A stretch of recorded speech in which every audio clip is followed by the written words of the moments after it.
საპატრიარქოს ახალგაზრდული ცენტრის დარბაზში მხატვარ ზურაბ კალანდაძის ნამუშევრების გამოფენა სახელწოდებით „აღიღენ ჯვარი თვისი“ გაიმართა. ღონისძიებას ახალგაზრდულმა ცენტრმა 15 დეკემბერს უმასპინძლა. გამოფენის ფარგლებში წარმოდგენილი იყო ზურაბ კალანდაძის ავტორობით გამოცემული წიგნები. დამთვალიერებელს შესაძლებლობა ჰქონდა ხელოვანის 11 ფერწერული და 1 მხატვრული ნამუშევარი ეხილა. ეს მხატვრის რიგით მესამე პერსონალური გამოფენა იყო საქართველოში. დღევანდელ გამოფენაზე არის წარმოდგენილი სხვადასხვა დროს ჩემს მიერ შესრულებული ჯვრები. ეს ჯვრები არის ზოგიერთი შესრულებული ზეთით დილოზე, ზოგიერთი მათგანი არის შესრულებული აკრილის საღებავებით, მაგრამ განსაკუთრებით ჩემთვის პირადად სასიამოვნო იყო გამეკეთებინა ისეთი კომპოზიციები, რომლებიც შევასრულე სხვადასხვა ბუნებრივი საღებავებით, მაგალითად ღვინო, ჩაი, არის ესეთი ლაფანი, რომელიც ქმნის მოწითალო ფერის ლამაზ ძალიან გამას და ასე შემდეგ. მთლიანად არის წარმოდგენილი 11 ჯვარი და 1, რომელზედაც არის წმინდა სამების ტაძარი, მხოლოდ პატარა სამებას, რასაც ეძახიან. ეს უბრალოდ ჯვარი არ არის, მაგრამ სიმბოლურად გამოფინე მე აქ დიდ სამების ტაძარში პატარა სამება. ამის გამოფენით სამების ტაძრის კომპლექსში დიდ ბედნიერების გზნობას განვიცდი. ზურაბ კალანდაძე საკმაოდ ცნობილი მხატვარი გახლავთ. წლების განმავლობაში წარმატებით მოღვაწეობდა ჰოლანდიაში. უაღრესად დიდი წარმატებები აქვს თანამედროვე ქართული მხატვრობის განვითარება, პოპულარიზაციის თვალსაზრისით, როგორც ჩვენს ქვეყანაში, ასევე უცხოეთში. ის გახლავთ საქართველოს მხატვართა კავშირის წევრი. დღევანდელი პერსონალური გამოფენას მასე მეტყველებს, ის არის უაღრესად ნიჭიერი, წარმატებული, მრავალმხრივი შემოქმედი გახლავთ. ის არა მარტო მხატვარი, ბრწყინვალე პოეტის გახლავთ. ის დაბრუნდა ჰოლანდიიდან, დაბრუნდა საქართველოში.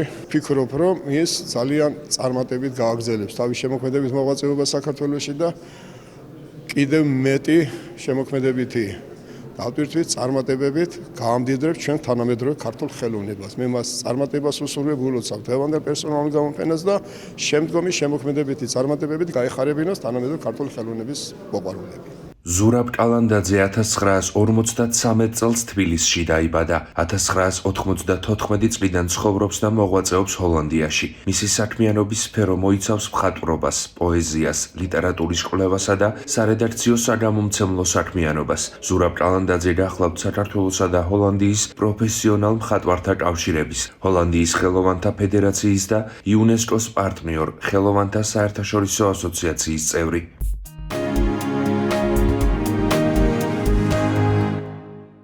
იმუნური სისტემა უდიდეს როლს ასრულებს ორგანიზმის ნორმალურ ფუნქციონირებაში. იმუნიტეტი წარმოადგენს ორგანიზმის უნარს თავი დაიცვას ინფექციებისგან და დაავადებებისგან. ზამთრის პერიოდში, როდესაც გრიპის შემთხვევები ხშირია, განსაკუთრებით ღელავენ მშობლები ბავშვებზე.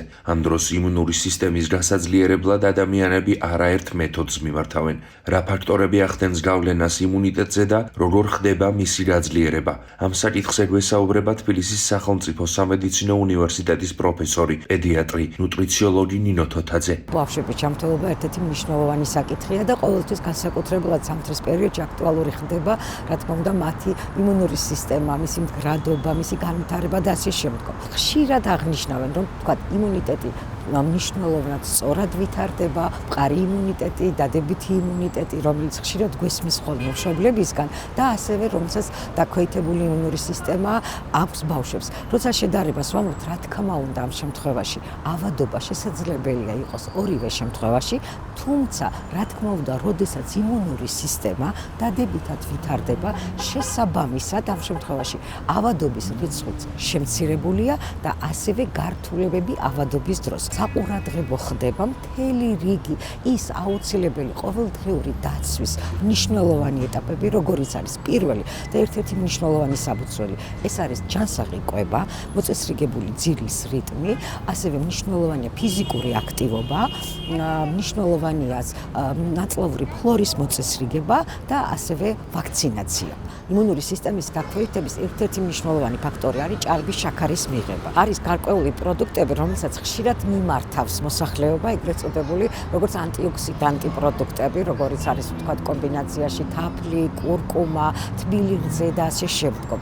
Რა თქმა უნდა, ამ პროდუქტებს ნიგოზიც ასევე, ამ პროდუქტებს რა თქმა უნდა თავისი გარკვეულწილად დადებითი ფუნქცია გააჩნია და ითვლება, რომ ჯანსაღი ჩამონათვალი პროდუქტების რიგს მიეკუთვნება, თუმცა მნიშვნელოვანია, რომ მსგავსი პროდუქტებისგან თავი შევიკავოთ აუცილებლად 1 წლამდე ასაკის ბავშვებისთვის და ასევე ყოველთვის გავითვალისწინოთ, რომ როგორი ჯანსაღიც არ უნდა იყოს პროდუქტი, მნიშვნელოვანია მისი დოზირების სწორი დაცვა.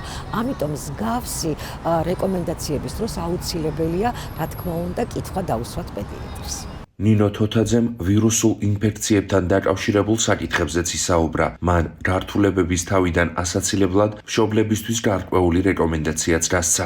რა თქმა უნდა, როდესაც ჩვენ ვსაუბრობთ ვირუსულ პერიოდზე, მანამდე ვიდრე ჯერ კიდევ არ არის, ვთქვათ, ზამთრის არდადეგები, ვიდრე ბავშვები უმეტესად დროს გაატარებენ სახლის პირობებში, რა თქმა უნდა, მათი სისტემატიური ყოველდღიური სკოლასთან ბაღთან მიმართვიანობა შესაძლებელია გარკვეულ ხალხმრავლობაში ყოფნა, გარკვეულწილად, რა თქმა უნდა, რისკს ზრდიდეს ვირუსული ინფექციების, ვთქვათ, გადადების კუთხით, მით უმეტეს, როცა ეს ვირუსები უმეტესად ჰაერწვეთოვანი გზით გადადის. შესაბამისად, რა თქმა უნდა, ის მნიშვნელოვანესი, თითქოს ბანალური, მაგრამ ძალიან მნიშვნელოვანი რეკომენდაცია, რომელზეც ვსაუბრობთ, ეს არის ხელის ხშირად დაბანა. ასევე მნიშვნელოვანია, რა თქმა უნდა, თუ კი ვთქვათ, მსგავსი კლინიკური ნიშნები გამოვლინდა ბავშვს, ნაკლებად შევძლოთ, რომ მისი გაშვება მოხდეს, ვთქვათ, იგივე სკოლაში, ბაღში და ასე შემდგომ.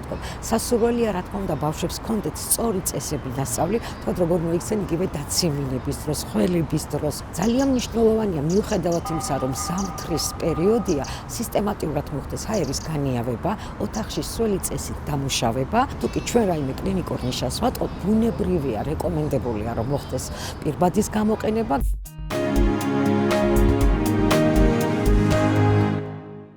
ნიდერლანდების სამეფოში მწერალ გურამ ოდიშარიას ნიდერლანდურ ენაზე ნათარგმნი წიგნების წარდგინება და ლექცია სემინარები გაიმართა.